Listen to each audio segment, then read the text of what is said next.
My name is Rigo Medina. I'm an Operations Supervisor here in Fresno, California. I look over the adult program. I'm a first generation Mexican American. My parents both came from Mexico. They were both born in Jalisco, state in Mexico. I have three older sisters. I have three younger brothers. Growing up in our household, nobody spoke English, not until I started attending school. But with my parents, they were always very hardworking. With them not being able to speak the language, they always said it was going to be easier for us to, get an education, pursue what we wanted to do. My mom, even up to this day, when we go into her household, everything is about Spanish. She wants to make sure that we understand it. She wants to make sure that the grandkids understand that as well, and how important that is, because she doesn't want people to forget where she came from. We always have dinner on the weekends.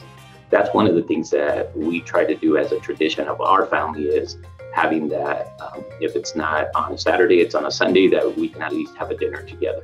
I think one of the most unique things that I've learned growing up is just working hard for what you want. People take it for granted. Once again, my parents came over from Mexico with pretty much just their clothes on their back, and they were able to be successful. And I think that's one of the things that my parents, at a very young age, they would always say, you have to work hard. It's just not going to come to you.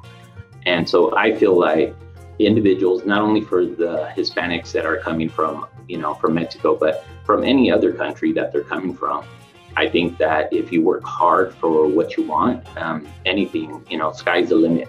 I think one of the biggest things is with my work is that I really have that connection with some of our participants, because at one point or another, I was at their level. A couple years ago, I was also working in a youth program.